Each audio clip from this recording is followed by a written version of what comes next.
30 previews En 30 jours. Yes sir Yeah. Cleveland 16e preview. Oh Donc on vient de passer la moitié. Clac. Ouais Et là on est dans la bonne moitié, ça y est. Si votre franchise n'a pas encore eu sa preview de publier, c'est que la vous bonne faites moitié. partie de l'élite. Ouais. Comme vous avez pu le voir avec les Lakers et les Nets qui ont bien évidemment fini dans le haut du panier. Bien sûr, mais ils sont dans le haut de la mauvaise moitié, on va dire. Exactement. Comment ça va mon cher Alex ? Bon écoute, ça va plutôt bien. Ça enchaîne les previews. Ce sont les 30 previews, évidemment, en 30 jours. J'ai mis mon beau maillot. De notre joueur préféré sur votre chaîne préférée. Oui, c'est vrai, tu as mis... Deuxième meilleur joueur de la franchise derrière Evan Mobley. De l'histoire de la franchise, bien sûr. Tout à fait. Hein Beau maillot de Ricky Davis. Hein. Ouais. Ah là, les trolls sont de sortie. Ce sont les 30 previews en 30 jours, la série préférée de votre joueur préféré sur votre chaîne préférée. Avec votre franchise peut-être préférée, la Cavs Nation a bombé le torse. On va en reparler notamment dans le coup dans le rétro parce que à Cleveland, on est passé par une drôle de saison. Beaucoup de positifs, de perspectives. Ce qui est sûr et certain, c'est que ça ne bouge pas. Le line-up, il reste le même. Pendant que les fans des Lakers et des Nets se demandent encore pourquoi est-ce que leur preview est sorti. Pendant que les fans du Thunder se demandent pourquoi est-ce qu'ils sont avant et pas après les Cavs. On va pouvoir justement rappeler, comme d'hab, que vous pouvez aller checker cette vidéo, nous balancer vos avis dans les commentaires à toutes les sections qu'on va rappeler, mais aussi aller sur le site de Trash Talk, Alex. Ouais, il y a plein d'articles, comme chaque jour, là, depuis une quinzaine de jours. Tous les jours, il y a une bonne grosse douzaine d'articles sur la franchise concernée. Yeah. On va détailler les meilleurs moments de la saison dernière, les joueurs à suivre cette année, le joueur qui va nous faire cliquer, la grosse preview globale, un peu de tactique, un peu de salaire, un peu de TTFL, enfin voilà, de tout. Les grands bails, les grands beaux, comme on dit même à Cleveland. N'hésitez pas à aller sur le site de Trash Talk. Vous pouvez aussi gagner un magnifique maillot de Cleveland for the land. Si vous êtes sage, tout à fait, je ne sais pas si ce sera celui-là, mais ce sera un maillot des Cavs. Donc vous pouvez aller sur le compte Twitter de Trash Talk. Chaque jour, il y a un maillot à gagner. C'est Noël avant l'heure, comme on dit. Un petit peu comme le fait de participer à un Play-in Tournament et de se faire défoncer par Triangle. On va y revenir dans quelques secondes. On va y revenir, tout à fait. Ce qui est sûr, c'est que ça ne bouge pas, les sections elles restent les mêmes. Léon Salaprod, Alex, Bibi. Parfois on mettra les bons tableaux, parfois non, je vais me gourer, comme j'ai pu le faire sur la mention des Lakers notamment, où j'ai pas donné le bon total. Je crois que j'avais mis 43, 44 wins, bref. C'est pareil tout ça. Tout ça c'est pareil. Hein. C'est des ranges, c'est des tiers. C'est des tiers, tout à fait. Ouais. J'ai même pas envie de rappeler les sections parce qu'on a beaucoup de choses à dire dans cette vidéo, Alex.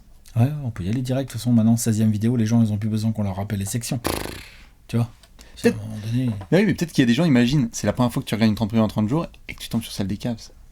Peut-être qu'ils se disent... c'est pas possible ça. Non, c'est pas possible. Non. Ça n'existe pas. Alex, mets ta meilleure écharpe, ton plus beau bonnet et rendez-vous à la Rocket Mortgage parce qu'on va regarder tout de suite le coup d'œil dans le... Rétroviseur, qu'est-ce qu'on a ? Boom. Eh ben on a des Cavs, ça a gonflé pec, bam. Et alors, Hein ? quelle saison incroyable de nos amis de Cleveland. Très belle saison. Une des meilleures défenses de la ligue. Un peu piqué du nez sur la fin de saison, mais honnêtement, c'est clairement dû aux blessures. Il n'y a pas à tortiller pour... Voilà. On va pas chipoter clairement. Mais une des très très belles surprises, il y en a eu plusieurs, mais une des très très belles surprises de la saison dernière, ce sont les Cavs. Top 3 darling de la NBA, no debate. Ouais. Une vraie mentalité, un groupe qui dégage quelque chose, qui se bat collectivement. JB Bickerstaff a réussi à installer une bonne ambiance de groupe et de mettre un groupe qui se bat. Les jeunes, là, ils jouent les uns pour les autres. Des vieux comme Kevin Love ou... Ricky Rubio. Bon, Ricky Rubio, mais après il s'est blessé, mais bien intégrés, conscients de leur rôle, et tout le monde se kiffe et ça joue. Bien sûr. Ça finit à 44 victoires. Bien sûr. 7e defensive rating, donc ça c'est quand même sérieux, un peu plus compliqué, un peu plus poussif en attaque. On va certainement y revenir dans cette preview en long et en large. Là, c'est sûr. Côté tribunal. Alors, monsieur le juge, les Cavs. Donc là, clairement, quand tu dis une des plus belles surprises, c'est que clairement, voilà, on s'y attendait pas. Non, en même temps, il n'y avait pas grand monde qui avait mis les Cavs aussi haut, là, pour le coup. No way. Moi, j'avais dit 27, moi.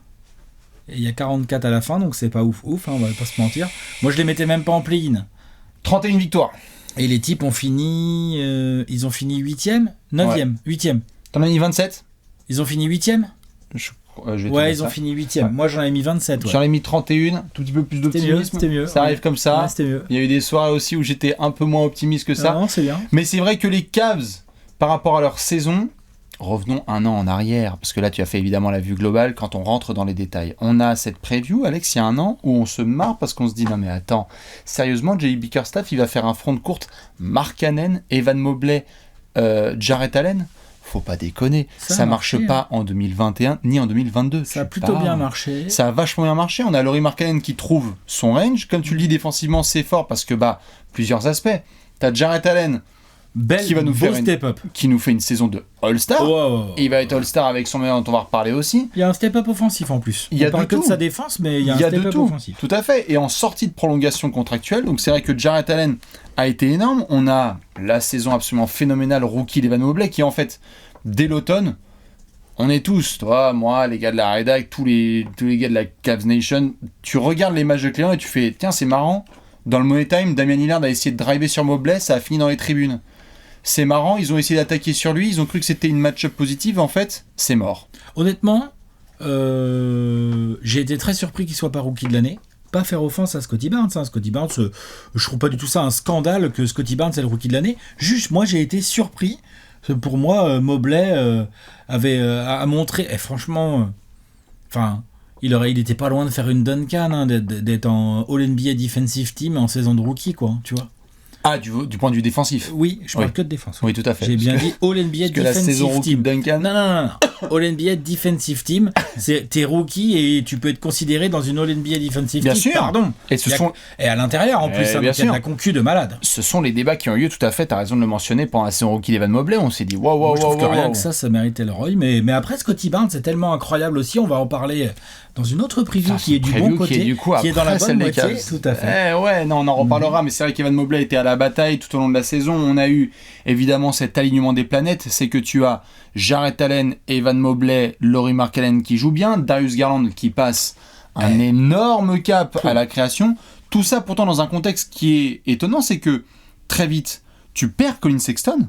C'est-à-dire que tu n'as pas pu du tout compter sur Colin Sexton, mais par contre, tu as pu compter sur l'exceptionnelle première partie de saison de Ricky Rubio, qui apporte une stabilité et une expérience magnifique. Les Knicks s'en souviennent encore, et on a l'impression qu'il jouait comme Stephen Curry. Oui, alors après, c'est vrai que Rubio, de temps en temps, il te fait des coups comme ça. Quand il y a des coups de chaud, tu peux rien faire. Ouais. Et d'ailleurs, impossible de faire le coup dans le rétro sans parler de la blessure de Ricky Rubio, qui est pour moi un des éléments à New Orleans, si je dis pas de bêtises, je laisse Evan confirmer, qui est un des éléments les plus chamboulants de la saison des Cavs, parce que la stabilité qu'il apportait, ce deuxième playmaking et ce côté relais de J.B. Bickerstaff sur le terrain, tu vas le sentir tout de suite avec son absence. En création offensive. Oui, c'est en création offensive, tu vois.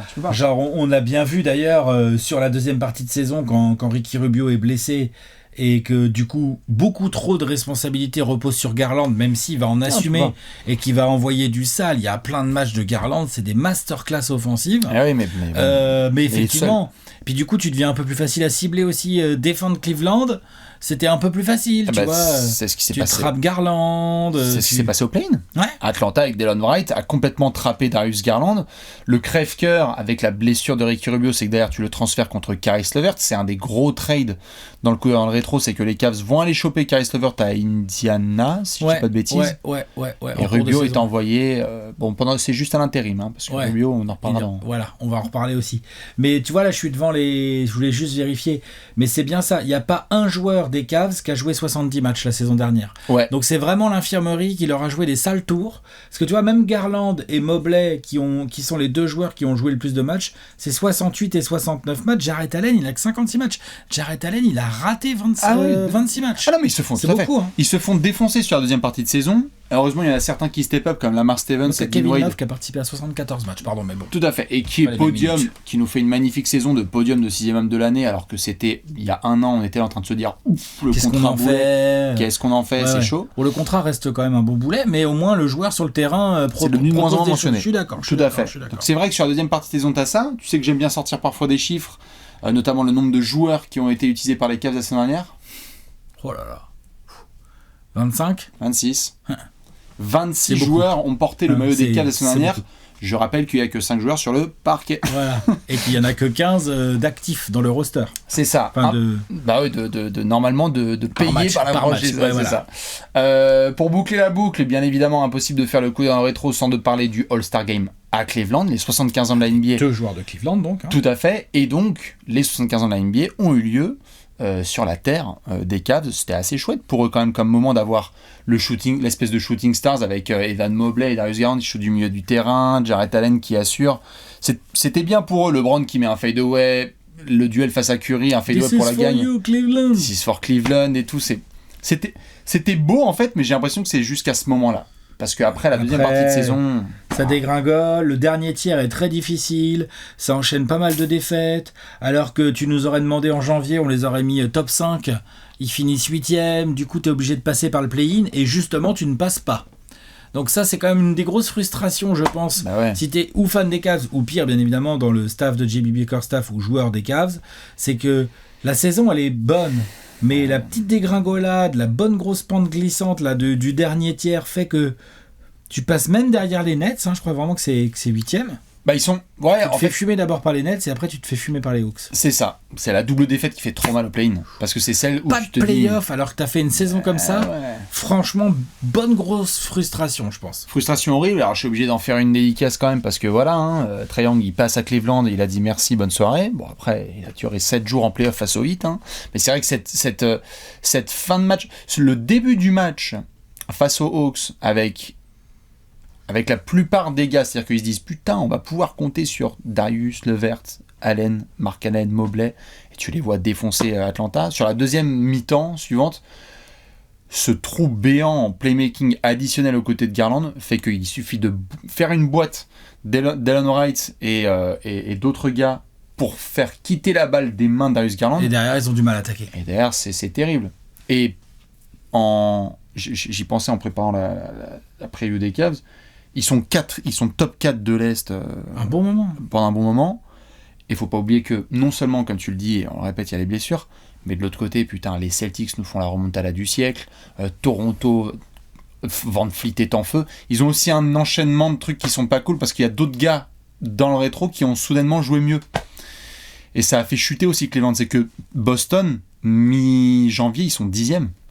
Ouais, Boston, à partir de début janvier, commence à remonter fort. Donc t'as quelques équipes comme ça qui ont dit... Peut-être que Boston serait passé devant les Cavs quoi qu'il arrive. Ouais. Les Raptors, je suis pas sûr par exemple. Non. Je suis pas sûr. Non, bien sûr.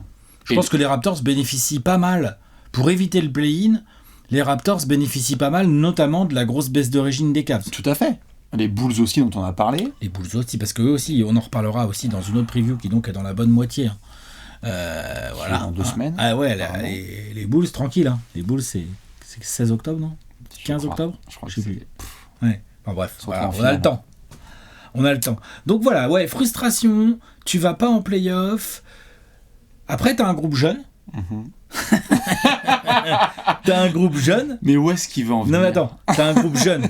Parce que, bon, il a quel âge Garland ? 20 ans ? Je vais te dire les âges tout de suite. C'est un groupe, hein. Darius Garland 22, Evan Mobley 20 ans, Jarrett Allen 23, Mark Allen 24. Voilà. Okoro 21.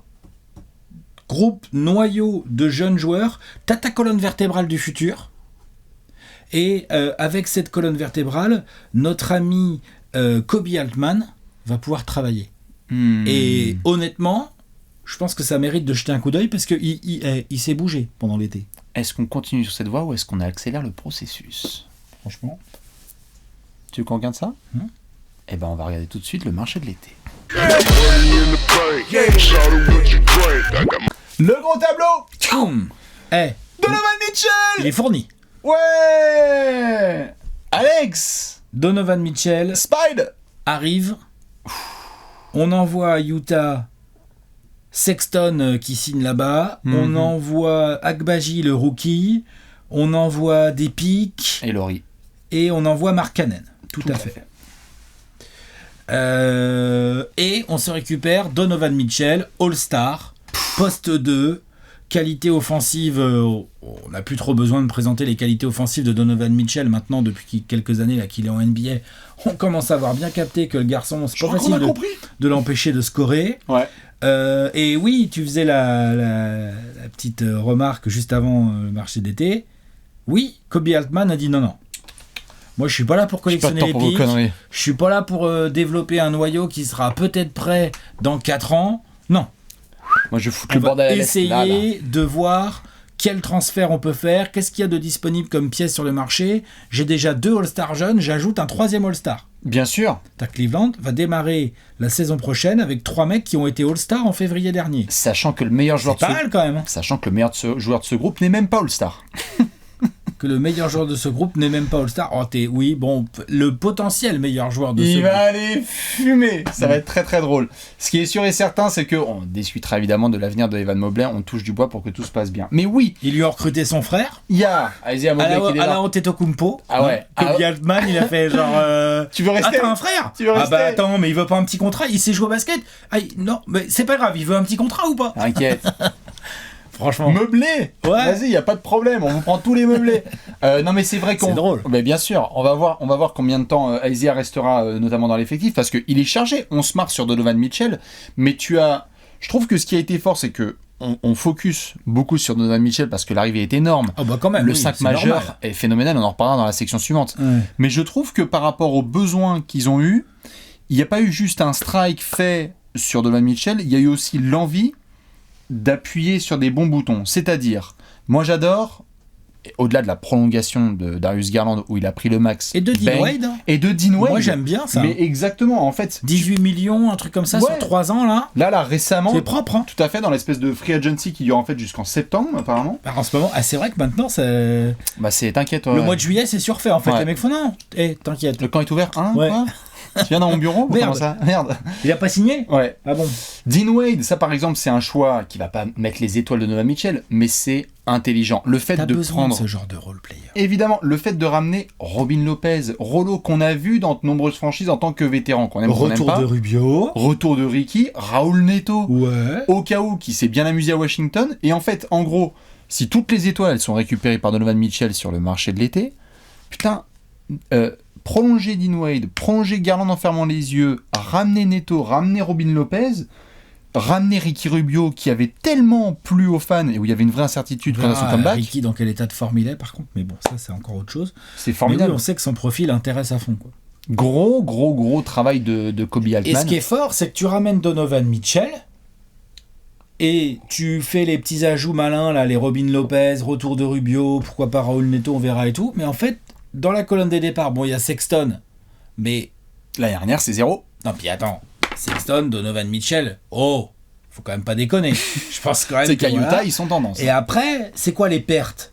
Mais non, mais c'est le c'est Moses Brown, c'est le rookie Agbaji, enfin ça va quoi. Non, Moses Brown c'est un ajout. par le départ, c'est un ajout. Bah, tu vois ce que je veux dire. La légende. Tu vois. Non mais bien sûr, je suis d'accord. C'est marrant que tu soulignes ça parce que c'est vrai que c'est un avis. C'est bien démerdé, hein. Pas Kevin Pritchard, n'importe quoi, Kobe Altman. Ouais, tout à fait. Le pauvre Kevin Pritchard. Ah non. Dont on a déjà suffisamment parlé, le pauvre. Qui regarde d'ailleurs l'été de Kobe Altman et se dit, oh putain, comment est-ce qu'il a réussi à vendre 2 carambars contre une Rolls-Royce. Mais c'est vrai que les départs sont pas énormes et que le raccourci est un peu facile, mais que de l'année dernière, tu enlèves Lauri Markkanen et tu as rajouté Donovan Mitchell. Ça fait vraiment recrutement, comme on a vu ces dernières années, d'équipe qui veut accélérer, qui n'est plus du tout dans sa tête en rebuild, et qui veut accélérer, genre, non, le ventre mou, non. Donc ils veulent accélérer pour essayer de venir chatouiller les poids lourds. Qui est-ce qu'on a vu faire ça ces dernières années? Atlanta, tout à fait. Phoenix aussi. Phoenix, bien sûr. Phoenix, quand ils ont pécho Chris Paul.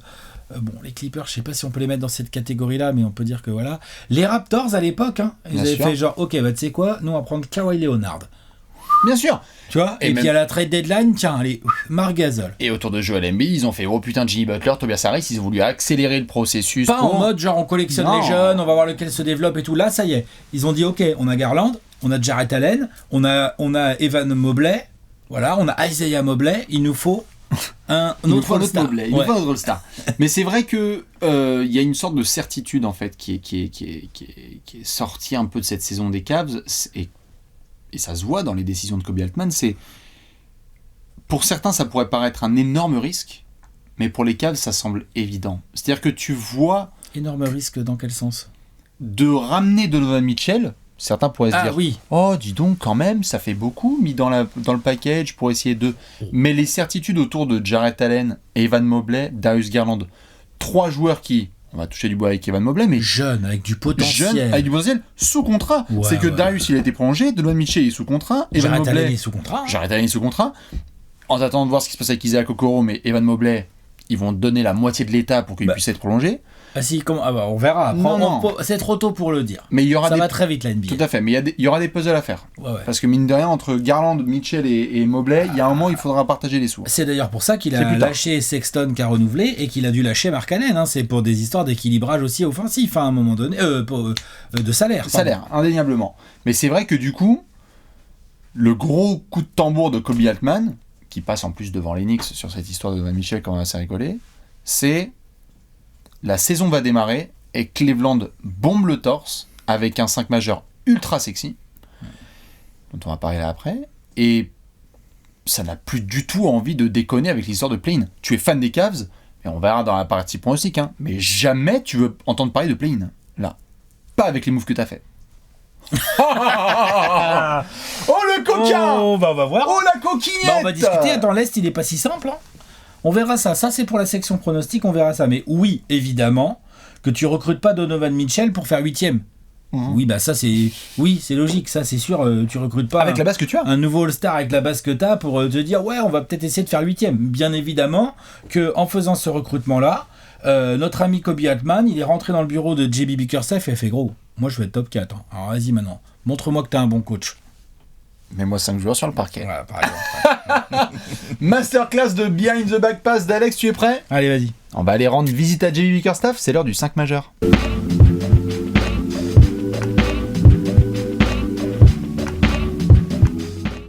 Le 5 majeur, avec un meneur, un arrière, un ailier fort et un pivot. Nous sommes à Cleveland. Cleveland! Nous ne sommes plus in the queue, nous sommes dans le rock. Dans la Rocket Mortgage. Ouais, la Rocket Mortgage. Parce qu'avant, on disait Deep in the Queue. La Rocket Mortgage Loan, Smoothie, Arena, Caesar Palace. Tout à fait. Vas-y, c'est bon. Allez-y, envoyez le chèque. Fatigue avec les noms de salles, on sait plus où on va. Oui, mais à Cleveland, on était habitué, Alex, à dire Deep in the Queue. C'est trop bien. Et je suis d'accord, mais c'est Deep in the Rock maintenant. Avec Austin Carr. Je sais pas. Ouais, c'est bien aussi. Knock it down. Nous sommes avec JB Bickerstaff. On a Jean-Baptiste. Yes. Jean-Baptiste Bickerstaff. Dont nous sommes foutus de la gueule l'an dernier, qui nous a bien fermé notre clapet. Ouais. Faut reconnaître. Qu'on attend de pied ferme. Là, le truc, c'est que on l'attend encore plus. Tout le monde l'attend encore plus. Oui. T'as combien de logs, toi? Et on va justement se poser la question. Merci Alex de me tendre la perche. Dans cette section, vous le savez, le 5 majeur, on doit avoir des verrous. Qui sont les verrous dans ce 5 majeur? À mon sens, il y en a 5. Moi, je dirais 4. J'ai une incertitude sur un poste. T'as envie de créer un débat au poste 3? Ouais. Bon, alors, ouais, je pense qu'il y en a un en plus. Les titulaires, évidents, des Cleveland Cavaliers pour la saison à venir sont... Darius Garland et Donovan Mitchell sur le bas court. Oui, monsieur. Et s'il sort autre chose comme raquette que Mobley Allen, il va y avoir des descentes de fans de Cavs dans l'Ohio, je te le dis. Ça va être bitter, ça. Ouais. On va pas être content. Ça va être un champ de bataille, le truc. Donc non, ça c'est sûr. Enfin, je vois pas du tout comment tu peux faire autrement, surtout que Garland est incontestable à la main. Donovan Mitchell, on t'a recruté pour le banc. Point barre. Tu passes derrière Caris LeVert. Et Mobley Allen ont été pendant un bon moment, avant que ça soit la merde, ont été pendant un bon moment les deux piliers de l'une des meilleures défenses de la ligue. Donc là... Tu as ta muraille. Et tu as tes dynamiteurs. C'est bon. Toute la question, et j'invite les fans des Cavs tout à fait, on va ouvrir la question maintenant avec Alex, c'est quand on est avec JB Bickerstaff, plein d'options se présentent à nous pour le poste 3. L'année dernière, Alex, il nous a bien étonné, le Saligo. Il nous a dit, tu vois le grand Finlandais? Je vais le mettre en 3. Lauri Markkanen. Ça a amené du spacing, ça a amené du shoot. Un peu de taille. C'est de la taille et puis surtout la qualité offensive, parce que c'est vrai que Mobley Allen, ça space pas des masses. C'est le projet, mais on va leur donner du temps. Mobley, il essaye, il a un petit mid-range. Allen, on est loin de l'affaire. Tu vas voir. On est loin, et on n'y sera sûrement jamais, on va pas se mentir. Tu vas voir. Mobley, on verra. Ouais. Mobley, il peut faire une garnette un peu là. Tu vois, commencer à être très respectable à 5-6 mètres. Les fans des Cavs. Les fans des Cavs, là, ils sont au taquet. Ouais, garnette, ouais, très bien. Oh, garnette, c'est bien ça. Ouais, franchement, ouais. C'est planché, ça, hein. Ouais. Moi, j'aurais dit LeBron. Ouais, c'est planché. Non, mais ouais. Et donc, du coup, t'as le poste 3. Toi, tu mets qui, toi? Si t'es Jean-Baptiste, tu mets qui? À titre personnel, je mets Isaac Okoro. Mais, il y a des options. Moi, je mets Dean Wade. Très bien. Je pense. Alors. Ou Haussmann. Mais je mets pas Okoro, je pense. 4 options s'ouvrent. 4? Vas-y. Ouais. Ah oui, le vert. Et même 5 si tu veux. La première. 5. Voilà, Allons vers chez toi. Vas-y. Dean Wade. Il a été prolongé, c'est un col bleu. Il va faire exactement le rôle qu'on va lui donner, c'est-à-dire tu défends le plus dur possible, tu cours quand faut courir, et tu te fous dans les corners. Voilà. On est d'accord ou pas? Totalement. Voilà ce qu'il va faire. Et ça, c'est bien. Et je trouve qu'il colle bien. Okoro, Défends, là, ouais. comme tu disais, alors défensivement, il apporte certainement plus que Dean Wade, encore que Dean Wade n'est pas minable. Bah, hein. il est très bon défensivement, Hein, on est c'est juste que d'accord, c'est hein. un différent type de défense. Ouais, mais c'est pas pareil. Okoro, il va être sur l'homme, il va aller scoltiner les gros deux que Donovan Mitchell et Garland, tu vois, ne pourront pas y aller. Il va aller pickpocketer Kyrie Irving comme on l'a vu la saison dernière. Voilà. Par contre, Okoro, au niveau spacing, franchement, j'aime autant presque Jarrett Allen, hein, pour l'instant. C'est le problème. Ouais, Avec je crois que Isaac t'allais dire Okoro. c'est le projet. Non, c'est le problème avec Isaac Okoro. C'est que pour un moment, on a eu un énorme potentiel défenseur avec des attaques adverses qui ont dit, avec des défenses adverses, pardon, qui ont dit laissez le gars tout seul à 3 points, il n'y a pas de problème. Je termine l'éventail des options. Un truc qui a été mentionné pas mal quand je consultais un peu là cet été ce qui se passait, ce qui se murmure autour des Cavs, c'est que Caris LeVert en soi est censé avoir un rôle parfait en sortie de banc, mais il y a eu des minutes tellement bonnes avec du Caris LeVert et du Darius Garland qu'en fait si tu as 3 suprêmes ball handlers et capables de sniper, alors là défendre les Cavs c'est... Enfin je veux dire j'adore Dean Wade et Isaac Okoro, mais là tu as des line-up avec Caris LeVert qui peuvent être énormes. Moi je suis pas... c'est pas mon choix, Pas convaincu. mais ça peut être celui-là. Moi, je garderais bien LeVert en 6e homme, perso.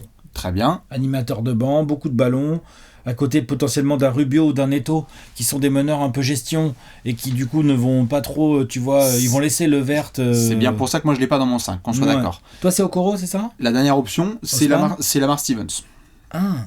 Ou Haussmann si tu veux, mais je le vois pas titulaire. Lamar Stevens a vraiment un corps de 3 qui est capable de bien défendre, qui est capable d'apporter et de faire le sale taf de l'ombre. Bonjour Desmarais Carroll, bonjour Thabo Sefolosha. Mais qu'est-ce qu'il apporte de plus que Okoro? Lamar Stevens. C'est un des deux, c'est tout. Voilà. Non, mais parce que tu vois, je trouve Dean Wade apporte quand même, je trouve, un peu plus de spacing. Ah, je te dis pas non plus que Dean Wade c'est un sniper. Ah mais Dean Wade se rapproche plus du profil de Lauri Markkanen que tous les autres, bien sûr. Un peu plus, ouais, tu vois. bien sûr. Et je sais pas ce que Bickerstaff nous réserve. Moi je t'avoue que j'ai Okoro. D'accord, moi j'ai Dean Wade, clairement.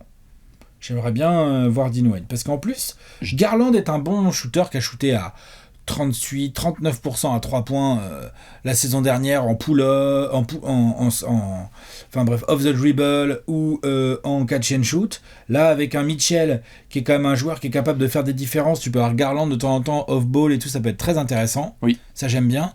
Mais Mitchell n'est pas non plus, il en met, mais on peut pas dire qu'il ait des pourcentages affolants. Je trouve que c'est bien d'avoir au moins un poste 3, puisque tu n'auras pas, de la part de ton 4 et ton 5, tu n'auras pas une si grosse menace de loin. Et aujourd'hui, on sait que dans la NBA actuelle, c'est un vrai sujet. Bien sûr. Donc voilà, c'est pour ça que j'aime bien Dean Wade. Mais attends, Okoro... je défends mon dossier. Okoro, et puis attends, Okoro, il en prend pas beaucoup parce qu'il est pas en confiance et puis les équipes le respectent pas. Bien sûr. Mais peut-être qu'il peut nous surprendre aussi et petit à petit augmenter ses pourcentages et tout, bien sûr. Moi, sur le dossier Okoro, si tu veux, il y a 2 choses. La première, c'est que j'aime bien Dean Wade, j'aime bien les autres profils dont on a parlé, mais Okoro a un aspect défensif que très peu d'autres gars ont, c'est que c'est ce qu'on appelle un défenseur dès le point d'attaque. C'est-à-dire que Dean Wade est un défenseur intelligent, mais tu vas pas le mettre sur un porteur de balle tout de suite. C'est un pitbull Okoro, puis il a une densité physique qui est quand même... C'est un athlète que très peu d'autres sont capables d'être à son poste. Maintenant, ceci étant dit, il y a des incertitudes à 3 points, c'est vrai, mais s'il y a bien une chose dont J.B. Bickerstaff va devoir nous montrer tout son talent, c'est que j'aime beaucoup Darius Garland et Donovan Mitchell d'un côté du terrain. Il y a déjà des points d'interrogation sur la défense. On est sur un des backcourts les plus petits de toute la NBA. Ils sont tout petits. Je suis plus grand que les deux. Mais oui. Mais bien sûr, Donovan Mitchell, il est à peine plus grand que moi. Donc du coup, Alors évidemment, il a un peu plus de détente et tout, on est tous d'accord. donc du coup, c'est ce qui fait qu'ils ont mis des barbelés. C'est ce qui fait qu'ils ont mis des barbelés dans la raquette, c'est que Autour. tu as Allen et Mobley, Ah, et que ils donc vont vite à la fin. tout à fait, mais c'est le projet, c'est qu'ils ont dit on va vous laisser, et si vous voulez aller vous empaler contre les falaises d'Étretat, allez-y, y a pas de problème. Moi, à titre perso, j'aime bien Okoro parce que il a un côté, je peux décharger Darius Garland et Donovan Mitchell d'une mission défensive qui en fait lui est propre. C'est que Isaac Okoro, il peut courir derrière les écrans, prendre les gars en sortie de screen. Il a un côté pitbull à la Marcus Smart qui, je pense, serait nécessaire. Et à la limite, encore plus que ces histoires-là, Alex, je pense que si Isaac Okoro, là, tu le mets en sortie de banc, je pense qu'on va parler d'un top 10 choix de draft qui va très très vite être oublié. J'avoue. Et ça, moi, ça m'inquiète. Tu ne peux pas faire quitter Isaac Okoro du projet. Il est dedans, il faut qu'il travaille à 3 points, il est capable dans les corners, il faut continuer à miser dessus. Parce que si lui, il débloque ça, Et puis les après, Cavs, c'est énorme. c'est là aussi où Bickerstaff va devoir nous montrer qu'il est plus qu'un ambianceur de vestiaire et qu'il n'a pas juste créé une bonne atmosphère à Cleveland, mais qu'il est aussi capable, maintenant qu'il a un bel effectif dans les mains, de l'utiliser tactiquement. Parce que dis donc, imaginons on part sur ce que tu dis. Oui. Garland, Mitchell, Okoro, Mobley, Allen. 5 majeurs. Oui. Ça veut dire que derrière, à utiliser en rotation, Ah bah là. sur le backcourt, tu as du Rubio, Neto, Levert. Pourquoi pas un peu de Windler et de Haussmann, là, qui sont un peu des 2-3, je dirais. Mhm. Tu as Dean Wade, tu as Lamar Stevens pour faire du 3-4, quoi. Et tu as Kevin Love et Robin Lopez, que je considère comme des pivots. Maintenant, Kevin Love, on va pas exagérer, Kevin Love, Non, Kevin Love, c'est plus un 4. C'est plus un 4, tout à voilà. fait. C'est un pivot. Donc, voilà. Et donc, du coup, tu as une vraie richesse de profil. T'as de la qualité offensive, donc ça va être à lui aussi de ne pas nous balancer un truc trop binaire. C'est-à-dire que par exemple, si tu démarres avec du Garland, Mitchell, Okoro sur la ligne arrière, quand Levert rentre, bah peut-être que c'est à la place de Mitchell ou de Garland. Et donc, du coup, tu Et as toujours. qu'Okoro, lui, il continue à faire le bully, où tu fais rentrer Rubio et Levert, mais peut-être qu'en fait, Okoro, il reste sur le terrain, et comme ça, t'as Rubio, parce que Rubio est plutôt un défenseur aussi intelligent et tout. Du coup, t'améliores ton niveau défensif. Parce que c'est vrai que Garland, Mitchell, par contre, il y a un petit côté. Non seulement ils sont petits, mais il y a un petit côté porte de saloon assez violent. C'est-à-dire que, Mobley, Allen, ils sont super et tout. Par contre, ils vont devoir se dédoubler. Hein. Et c'est pour ça qu'à la différence, Okoro, je trouve, apporte une dimension défensive. Il est plus dur à passer. Bien, il est beaucoup plus dur à passer. Et donc, ça met aussi moins de pression sur les deux là, qui vont avoir, comme tu le dis, énormément de boulot. Donc, en fait, je pense qu'il va y avoir une grosse différence entre notamment les 5 qui démarrent le match et les 5 qui finissent. C'est qu'il y a peut-être des 5 de finition de match où en fait on va être là genre bon bah en fait on va mettre Evan Mobley en 5 et on va avoir 4 espèces de ball handlers ou 3 espèces de ball handlers avec un Isaac Okoro ou un Dean Wade en plaque tournante. Il y a des options. Là, on le disait avant que ça redémarre là sur cette section, Bickerstaff, il nous a régalé avec ses choix la dernière. Là on en redemande parce que là il a encore plus à bouffer et il faut que tout le monde se régale. Ouais. Moi, ce qui me fait juste peur, c'est que Okoro, c'est un top 6 de draft. 6 ou 7, ouais, je crois. C'est 8. un top 5 de draft. 5. C'est le 5e choix de la draft 2020. Et là, pour moi, si tu le mets sur le banc, tu peux totalement discuter qu'il se fasse dépasser par Haussmann ou Lamar Stevens. Et là, c'est la perte d'un top 5 de draft. Bah ouais. Et là, moi, j'aurais super peur pour lui parce que je vois pas, en tout cas en l'état, des progrès offensifs qui me font penser qu'il va passer devant Levert dans la création du second unit. Non, mais après, t'es pas obligé d'avoir des rotations binaires. Tu peux démarrer les matchs avec Dean Wade, et en fonction de ce qui se passe, Okoro, il rentre à la place de Dean Wade ou à la place de Mitchell. Exactement. Par exemple. Tout à fait.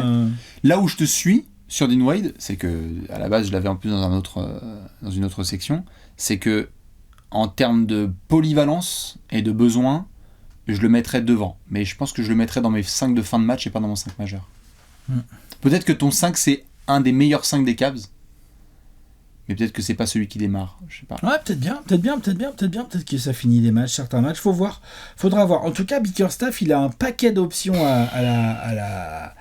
qu'il peut utiliser à portée de main. Ouais. Et les Cavs vont être beaucoup plus attendus que la saison dernière. On va plus être en mode darling surprise. Maintenant, les équipes, elles vont faire des plans défensifs pour voir un peu comment on s'organise. Garland, Mitchell, comment on fait pour défendre ce bazar, parce que là, on a beaucoup parlé de la défense et tout. Offensivement, Garland, ça va lui changer la vie. Hein. L'autre, il était obligé d'avoir tous les ballons. Là, le problème, c'est que tu peux plus faire ça maintenant. Ils vont pouvoir alterner et tout. Et Mitchell, Même si peut-être à la création pour les autres, parfois il laisse un peu sur notre fin. Par contre, en termes de faire des différences, monter, tenir, prendre chaud quand il faut. Ouais. Je sais pas si tes Hawks font les Cavs l'année dernière s'il y avait eu Mitchell. Hein. Non, mais évidemment. Tu vois ce que je veux dire? Bah, Genre, c'est pas sûr, quoi. non, Tu vois. non.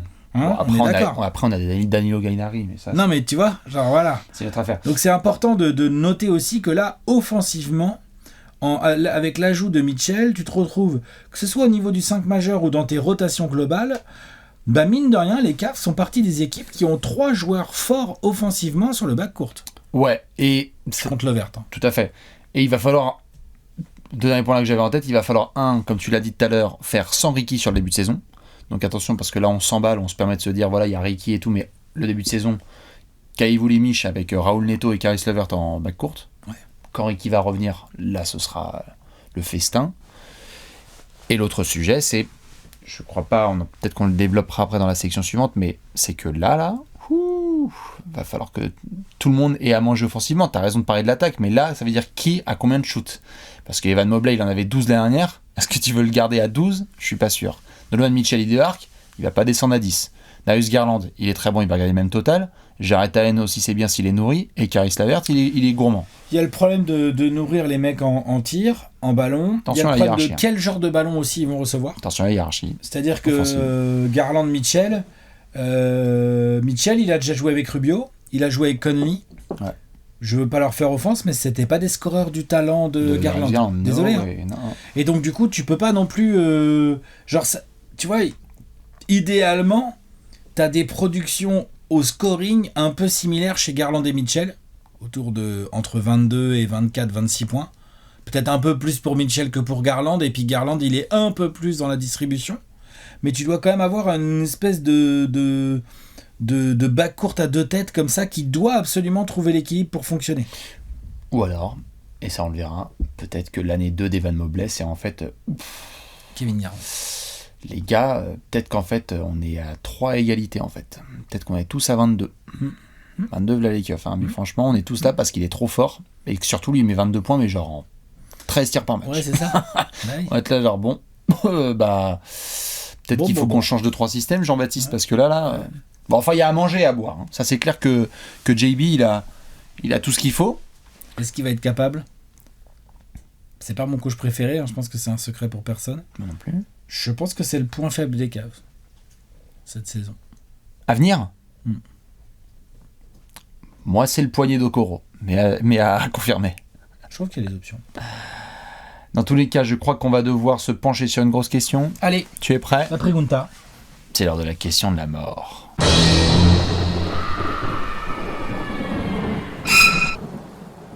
La question de la mort. La pregunta de la muerte. Alors, qui est-ce la pregunta? Nous sommes à Cleveland. Quelle est la pregunta de la muerte? Vous allez le savoir tout de suite. La question est simple. Alex, les gens, les Cavs sont-ils des contenders cette saison? Ah oui, carrément, t'es comme ça, toi. Contender, vas-y, définis bien contender.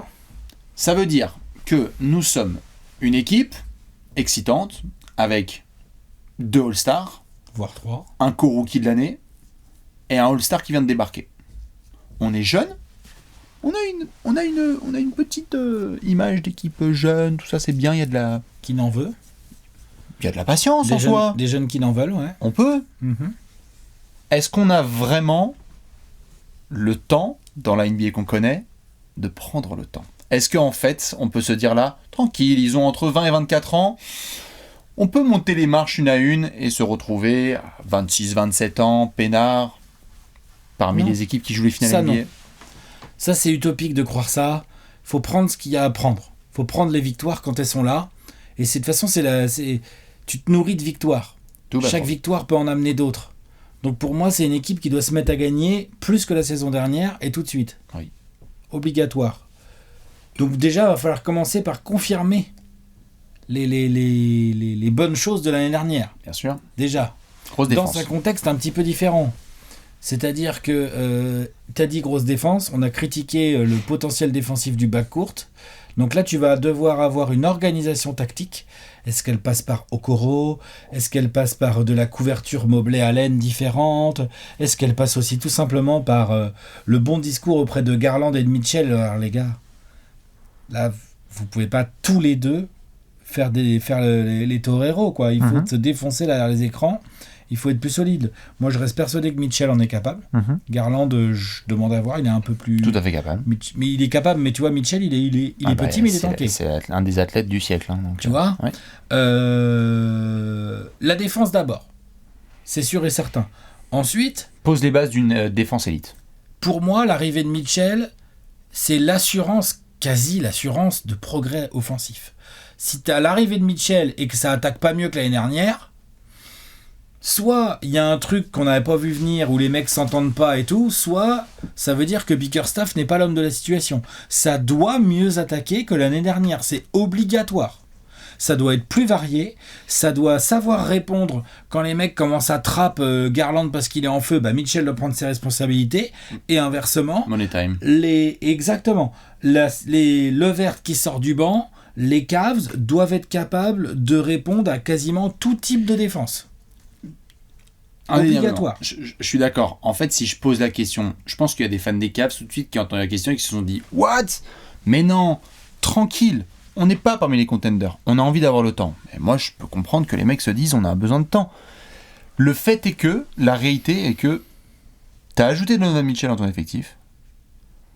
On va parler là dans le pronostic de quel est le plancher de ce que les fans des Cavs peuvent attendre. Mais tu peux pas non plus te permettre de faire des résultats nuls. Là, avec ce que tu viens de faire. Non. C'est pas le plan non plus. Tout à fait. Mais donc, ça veut dire retourner en play-off, par exemple. Mais ça veut dire... Ils sont pas allés. Donc, faut y aller déjà. Donc, retourner depuis longtemps, tu vois, mais c'est retrouver le goût des play-offs dans cette... Non, bien sûr. Retrouver le goût des play-offs depuis les années LeBron. Donc, mettre une sorte de coup de tampon de... En fait, on peut très bien se débrouiller avec ce nouveau groupe. Ouais. Mais c'est quoi, en fait, par exemple, être compétitif? Parce que si tu es les Cavs, là, que tu as Evan Mobley, Jarrett Allen, Darius Garland et Donovan Mitchell, est-ce qu'aujourd'hui... Donc en octobre, puisque cette preview fait partie des grandes previews des 30 premiers 30 jours, est-ce qu'une sortie où tu te batailles bien au premier tour des playoffs, projetons-nous, sera un élément de potentielle satisfaction chez les fans et chez le management? Ça m'étonnerait. Donc ça veut dire qu'on parle potentiellement, et on va pas faire des pronostics sur les playoffs, on va voir ce qui va se passer. Mais ça veut dire que déjà tu aimerais faire partie des 8 meilleures équipes de toute la NBA si tu veux jouer demi-finale. Moi je sais pas si je les mets dans les contenders, parce que pour moi contender il y a vraiment un côté genre je joue le titre. Tout à fait. Et on va y aller doucement. Donc on va peut-être y aller doucement. Par contre, on va voir, on fera les pronostics à la fin, mais on verra comment la régulière évolue. Mais ces Cavs, je vois pas comment, avec ce recrutement-là, ils peuvent pas avoir en tête de au moins passer le premier tour de play-off. Donc j'imagine pas les Cavs dire oui, si on va en play-off, ce sera déjà... Oh, t'as pris Donovan Mitchell, le mec il joue les play-offs et il a été en finale de conf une fois, il était le meilleur joueur d'une équipe en finale de conf et tout, il a mis des 50 points, enfin il connaît un peu mieux la musique que la plupart des autres joueurs, à part peut-être Rubio, tu vois, qui a déjà eu de l'expérience et tout, Bien et sûr. Kevin Love, évidemment Kevin Love, Bien mais sûr. sinon il y a beaucoup de jeunes qui découvrent. Là Donovan Mitchell, il doit te faire passer aussi ce step-là. Tout à fait. Le step un peu genre, tranquille les gars. On va assurer dans ces moments-là, Ouais. parce que moi j'ai déjà assuré dans ces moments-là. Je suis d'accord. Si en fait on pose cette question, c'est aussi parce que tu l'as fait comme moi ce travail, et on l'a fait, et on a vu qu'il y avait des copains et des copines qui ont essayé de le faire, lorsque tu dois classer la conférence Est, qui est un massacre absolu. De savoir des gens il y a eu des discussions sur savoir si les Cavs étaient top 4, si les Cavs étaient top 6, top 8, s'il y avait des franchises qui pouvaient passer devant.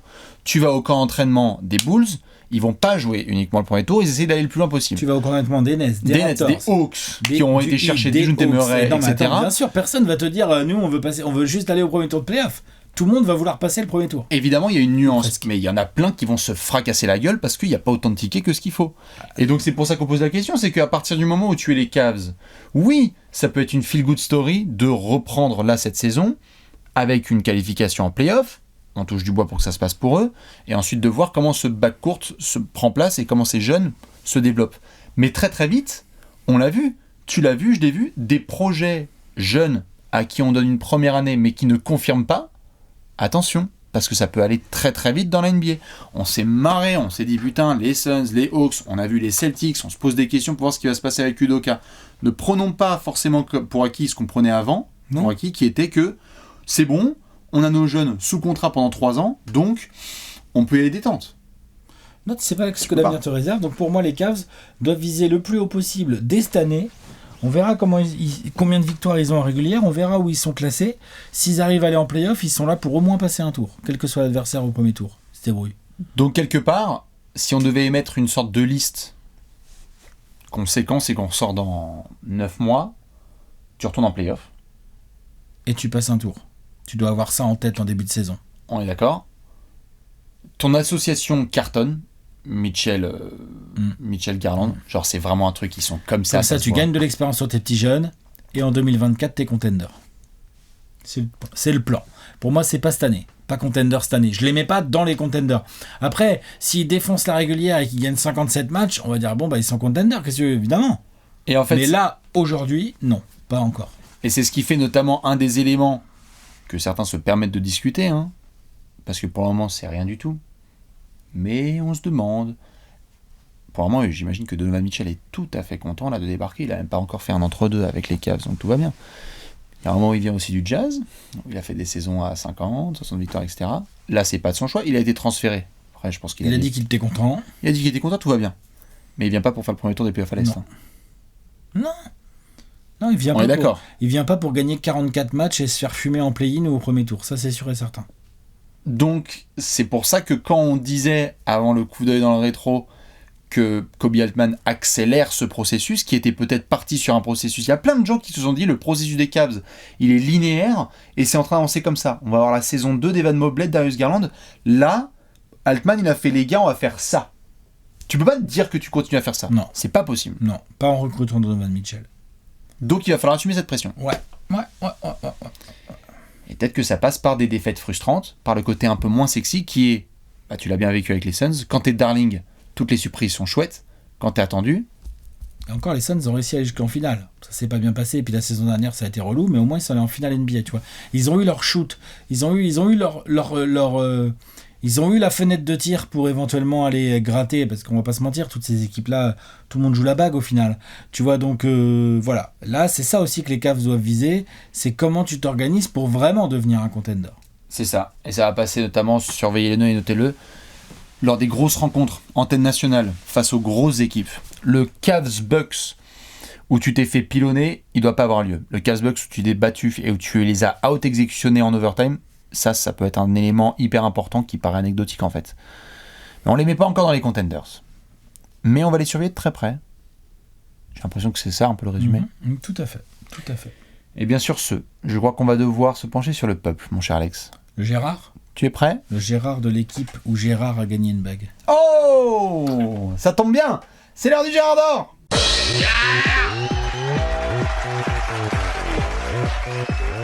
Le Gérard d'or, le Gérard d'or. Alex, le backflip. Hop, regarde ça. Hop là, c'est bien, c'est propre. Ouh, nous sommes avec Gérard, qui est en train de cuisiner de son côté, en train de faire un golf. Le Gérard d'or, c'est le trophée du peuple. Cette section, elle est simple. Dans le Gérard d'or, on doit sélectionner un joueur qui va nous faire cliquer sur les Cavs dans la nuit d'hiver, d'automne, de printemps et d'été. Alex, qui sera ton joueur chez les Cavs ? Monsieur Donovan Mitchell, Arrête. le nouvel arrivant. Il y a de la pression sur lui, mine de rien. Tu crois ? Ça s'est pas bien passé sur les derniers temps à Utah. On sait qu'il était un peu saoulé. On sait que ça se passait pas comme il voulait. Il y avait des trucs où il donne pas la balle à Rudy. Il y avait surtout là, par exemple, comme la manière dont ils se sont fait fumer par les Mavs, c'est pas reluisant pour Donovan Mitchell. On était là, genre, quel est le meilleur arrière de la série ? C'est Jalen Brunson ou Donovan Mitchell ? Alors, c'est pas bon pour lui. Il en fait vraiment qu'à sa tête, Donovan Mitchell. Ouais, voilà. Oh là là, puis dis donc, il défend pas beaucoup. Oh là là, les intérieurs du Jazz. Oh là là, mais ils se retrouvent souvent livrés à eux-mêmes. Hein. Oh, c'est facile de passer l'épaule. Oh là là, mais là, ils font un switch, on joue Donovan Mitchell, tu vois, genre, oh là là, mais Spencer Dinwiddie joue Donovan Mitchell. Oh mon Dieu! Tu vois, genre, Jason Kidd a demandé à Spencer Dinwiddie de jouer Donovan Mitchell. Ah, franchement, c'est chaud. C'est chaud. Donc, ça, il faut absolument qu'il réponde à ça, qu'il réponde présent. Il arrive dans une nouvelle équipe. Il a l'air, en tout cas, vu les déclarations qu'il a fait sur ses réseaux sociaux et tout, il a vraiment l'air d'être content, d'être transféré aux Cavs. Il est content parce qu'il retrouve un groupe jeune Quand il a été transféré, il a compris qu'il y aurait Garland, qu'il y aurait Mobley, qu'il y aurait Allen. Donc il arrive dans un groupe jeune. C'est pas ses Cavs, parce que je pense que pour l'instant, c'est encore très largement les Cavs de Garland. Tu vois, en termes offensifs, c'est un poste 1, Garland, qui domine la balle, qui peut scorer, qui fait beaucoup de passes d'essai et tout. Mais en fait, Donovan Mitchell doit leur faire passer un cap. Et si ces Cavs doivent passer un cap, ça va aussi passer par... Ça passe pas que par la progression des jeunes, ça passe aussi par un mec comme ça, un peu plus vétéran, qui a déjà un peu plus d'expérience, qui a déjà vécu des choses en play-off et tout, qui a déjà montré que, bah oui, il peut mettre 50 points en play-off. Tout le monde peut pas mettre 50 points en play-off. Énorme en play-off. Monstrueux, clutch, pas peur. C'est vraiment mettre de la grosse intensité offensive. Il va falloir que Donovan Mitchell débarque chez ses Cavs en leur montrant un peu le chemin et leur montrant qu'ils ont bien fait de miser sur lui. C'est-à-dire que en régulière, dans les gros matchs que les Cavs n'ont pas gagné l'année dernière parce que en face c'était malin, ça défendait. Là, Donovan Mitchell, il doit les faire gagner. Et si ça va à play-in, play-off et plus si affinité, Donovan Mitchell va devoir aussi, à côté de Garland, être celui qui facilite la tâche à Garland et qui, le premier tour de play-off là contre les Knicks, c'était serré, putain, Donovan Mitchell dans le dernier quart-temps, 12 points, merci, au revoir. Quentin Grimes, il a rien pu faire. Putain. Voilà. Evan non plus. Tu vois, voilà, et Evan Fournier non plus, tu vois. Ça, c'est important. Donc, c'est dans ce sens-là que je le mets en Gérard d'or, parce que clairement, quand je vais regarder les Cavs, tout de suite, je vais regarder, ok, Donovan Mitchell, comment il est utilisé.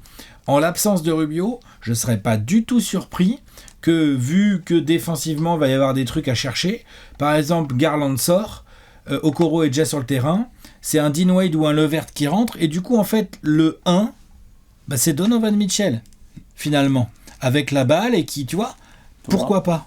Pourquoi pas ?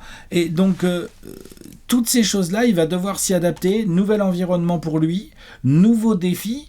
Et mine de rien, si les Cavs font pas mieux ou guère mieux, Donovan Mitchell, il aura forcément droit à son lot de critiques. C'est ce que j'allais dire, il n'y a que deux issues si les Cavs font le play-in l'année prochaine. Soit JB Bickerstaff prend la porte, soit Donovan Mitchell est pointé du doigt. Ce sera jamais la faute. On dira pas c'était quoi. On va pas dire genre Evan Mobley. Si vraiment le mec est nul à chier ou si que Garland se fait un truc. Enfin tu vois. Oui voilà, ou si Jarrett Allen il se met à devenir une passoire en défense, mais tu vois j'en doute un peu. Donc voilà, non, il y a de la vraie pression positive, mais de la pression quand même sur les épaules de Donovan Mitchell. Je suis bien d'accord. Pression.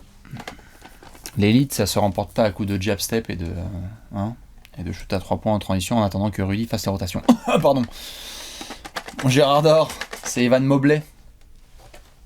C'est quoi c'est qui Evan Mobley ? C'est quoi Evan Mobley ? Le frère d'Isaiah Mobley. C'est quoi ? Ouais. Qu'est-ce qu'Evan Mobley ? On a eu une saison rookie qui était complètement dingue. Où il a été un peu blessé, on a vu tout de suite la différence quand il est pas là. C'est clair. Alors quand il est sur le terrain, Evan Mobley, nom de Dieu. En attaque comme en défense. Il y a plein de petits bruits là qui commencent à sortir du fait que là offensivement, il a un peu bossé cet été. Bon, attention. Et vu la longueur de attention au bruit de pré-saison. Et vu la longueur de bras pendant l'été. Moi j'ai vu une vidéo où Ben Simmons il enfilait les 3 points aussi. D'accord. Non mais ce qui est sûr c'est qu'Evan Mobley cet été, apparemment sur son jeu offensif, il sait que s'il passe un cap, la défense il l'a déjà. On est sur un joueur qui peut être de catégorie générationnelle en défense. Et donc du coup en attaque, c'est quoi Evan Mobley ? Et j'ai envie de dire, j'adore Darius Garland, j'adore Jarrett Allen, j'adore Donovan Mitchell, j'adore même LeBron si tu veux, j'adore tout ce que tu veux mettre dans cette équipe. Mais Evan Mobley, ce qu'il va être, ça va définir pour moi le plafond de ces Cavs. Si ce mec est aussi fort que ce qu'il nous a montré là, la question de la mort, là, la con, là, elle va être à la poubelle très vite. Ça va être vite torché. Parce que là, quand on a vu la saison 1 d'Anthony Davis, c'est qu'après saison 2, contexte différent, New Orleans, il n'y avait personne. Donc il est passé de 11 à 20 points de moyenne avec 10 rebonds et 2 contres. Je pense pas que ce soit les mêmes effectifs, évidemment ce ne sont pas les mêmes effectifs, donc du coup, AD il pouvait être nourri à l'époque. Là, Mobley, il y a Garland. Il y a quand même deux guards. Et plus Caris LeVert qui a tendance à être généreux à l'addition. Ouais. Donc du coup, Evan Mobley, croque, hein, c'est ça. Mais il y a des évidences basket parfois où on se dit, putain, le mec est trop fort. Donc est-ce que du coup c'est, comme tu le dis, c'est l'équipe de Darius Garland ? Ouais, enfin si ça se trouve assez rapidement, c'est l'équipe d'Evan Mobley. Et on va se dire genre, putain, mais les gars, il est fort à 3 points, il est fort au shoot, faut progresser au lancer. C'est Mais dégueulasse à la passe. Hein. il est pas dégueulasse à la passe. Tu te rends compte que s'il devient un peu plus agressif, il n'y a pas 4 lancers francs qui sont provoqués, mais 8. On fait comment, en fait? C'est quoi ce truc? Je veux voir ce qu'est Evan Mobley. Et 15 aussi, points par match l'année dernière, 15 avec points 8 rebonds. et en prenant 12 tirs. Ouais. Donc ça se trouve, ce mec-là, il peut être à 20 points. Hein. Donc on va faire quoi? On va le laisser à 12 tirs, Evan Mobley? On lui en donne 15-16 cette saison? Bah moi je veux bien voir la saison 2 d'Evan Mobley. Parce qu'en fait, si ça se trouve, on est en train de voir un espèce de truc générationnel sous nos yeux. Et on va se dire, tu sais que putain, Garland et la verte, là, la création avec Mitchell, c'est pas mal. Mais en fait, on va être là... Il a fini les matchs parce qu'en fait on a switché sur lui, mais en fait il a complètement close out tous les mecs, il a boxé des rebonds, ils ont fait des hacks sur lui, il a trouvé les gars dans les corners, il a rentré ses lancers, il est humble. Je sais pas, je trouve qu'il y a quelque chose de totalement matrixé avec Evan Mobley, et je pense que Garland, tous les gars de l'effectif peuvent faire ce qu'ils veulent, rien n'ira aussi loin que là où Evan Mobley mènera cette franchise. Moi, je suis pas loin d'être d'accord. C'est mon Gérard cette saison. Moi, ok. Donovan Mitchell, Evan Mobley, dites-nous qui est votre Gérard. L'avenir? Allez. Combien Combien de wins alors? Eh ben on va dire ça tout de suite, tu es prêt? Allez. C'est l'heure du pronostic.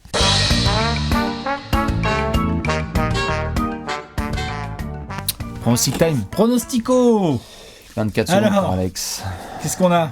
24 secondes pour Alex, 24 secondes pour Bibi. Vous connaissez cette section, on va raconter l'avenir, mais avant ça, petite cote.